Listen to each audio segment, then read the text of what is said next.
All right, hey everybody, it's me and Buster Green, and today I watched Betterman because it dropped as a streamable on Paramount Plus. And before you guys even start, I am not talking about the anime Betterman, which many people have requested me to review.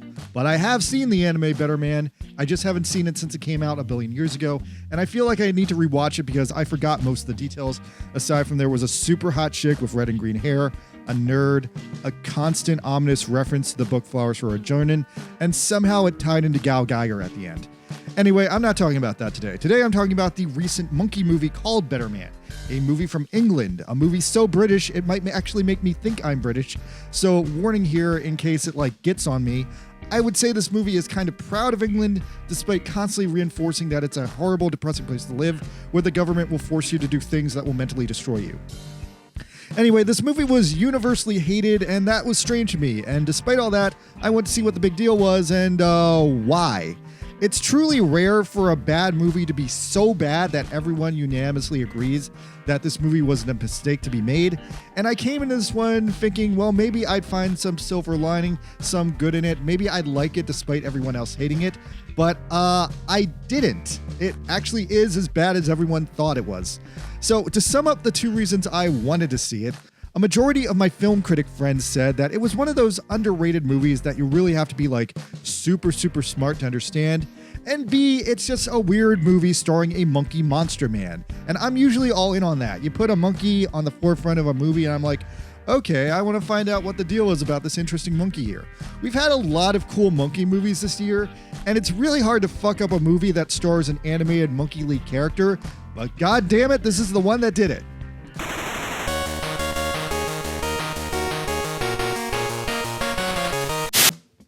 Now, the problem that this movie has that I want to point out, first things first, is that the monkey monster man, he doesn't make any sense. He's seemingly a chimpanzee at first glance, but chimpanzees don't have the proportions of this guy. He's got human arms and legs. His arms are a little bit long for a human, but you see, a chimpanzee has very, very long arms and very, very stubby legs.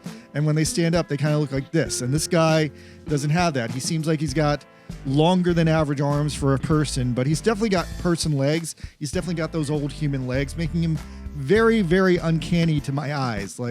When I see the apes in the Planet of the Apes movies that are photorealistic and more in line with a monkey I would see at the zoo, I'm like, okay, I buy that. But this guy, because he's got these big long legs and he's dancing, it's not what I was expecting to see here, and it threw me off.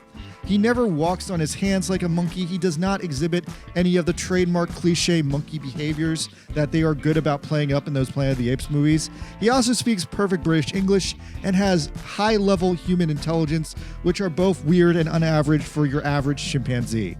So I guess this is a movie about this chimpanzee-human hybrid creation.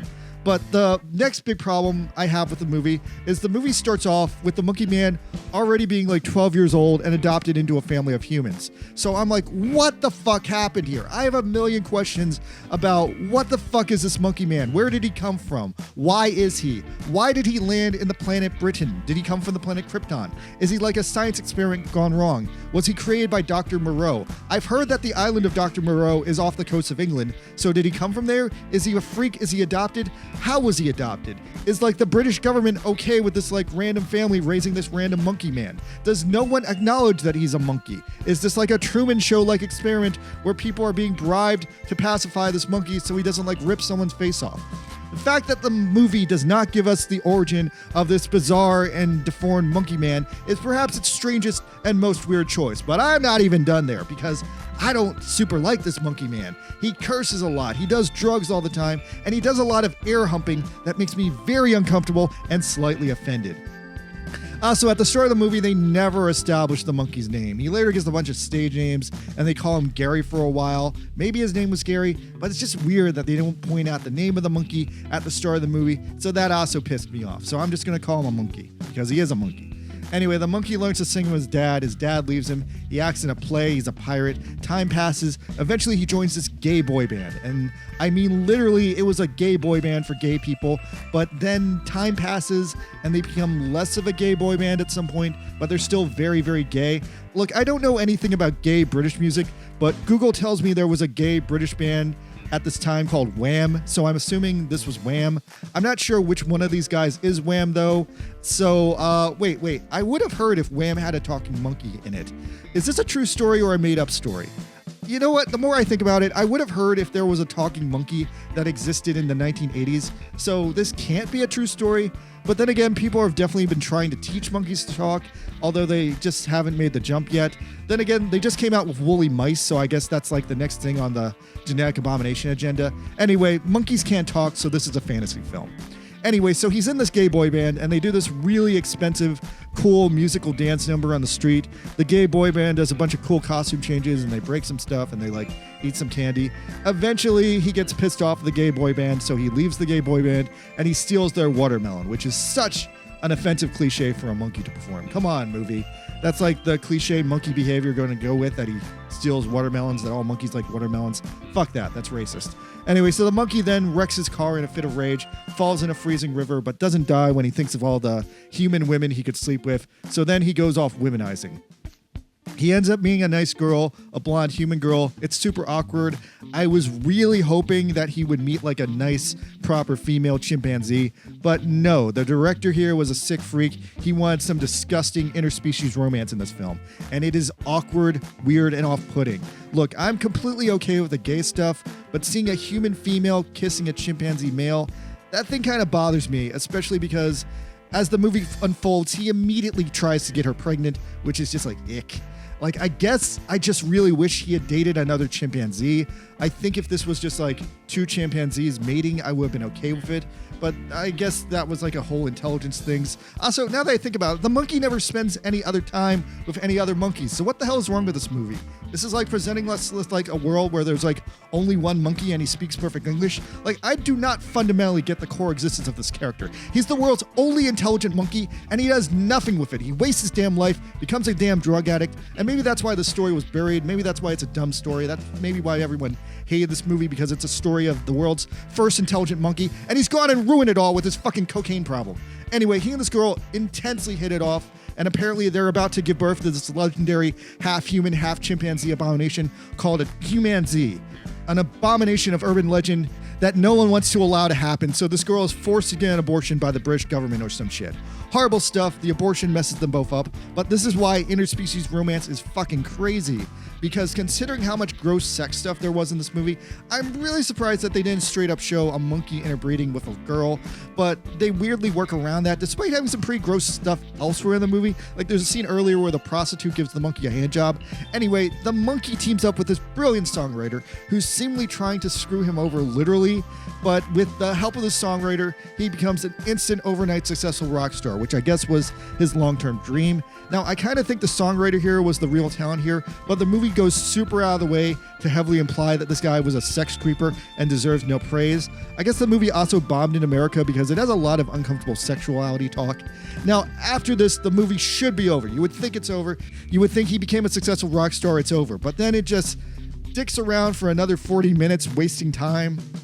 Like, the last 40 minutes of the movie is so much less interesting than the first 40 minutes. It just does a bunch of like cliche beats from like every cliche rock star movie. There's like a bunch of concert scenes where he sings a bunch of like boring ass songs. Honestly, the whole section is skippable. Like, none of the songs they play are good. The only song I recognized was he sang like na na na na na song from Ferngully at one point. What the hell is that obscure reference doing there?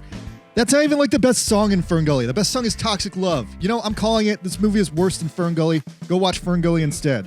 Okay, back to the review. Now, I should mention that even though this is a musical, most of the music in this movie kind of sucks, but I'm used to that. Emilia Perez sucked and Joker 2 sucked. At least this one has good visuals. It has good dancing. If there was like an Oscar for best choreography, I will have given it this one. There were also a few Frank Sinatra songs I recognized, but now that the movie's over, I don't remember any of the songs. None of them were catchy, aside from that na na na na song from Ferngully. Anyway, so the monkey eventually gets too many drugs in him. He pukes, he goes to rehab, he gets into a big fight with his family. He makes up with his dirtbag adopted father, but it really seems like that only happened because the father was like a money-grubbing asshole and wanted a slice of that millionaire monkey pie.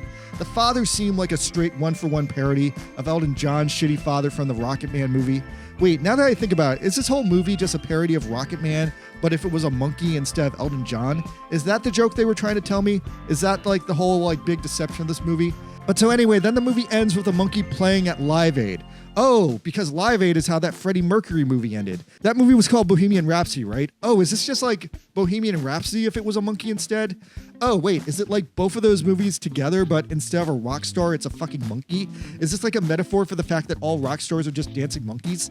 Anyway, all throughout the film, this monkey has been having these like schizophrenic episodes where he sees his like past self in a mirror saying mean things to himself. So at Live Aid, the monkey just completely loses it and he ends up murdering all these like schizophrenic alternate other monkeys. And I'm like, what the hell is going on? Has this monkey finally lost it?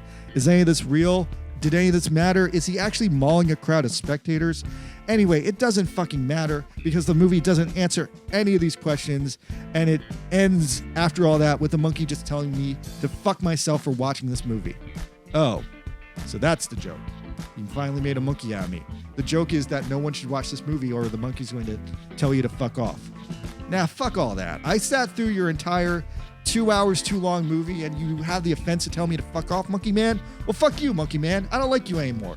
I thought you were my friend and you told me to fuck myself. Now you made it personal. I watched your damn non-sexual movie for like 3 hours and this is how you thank me? I'm definitely not going to see Betterman 2.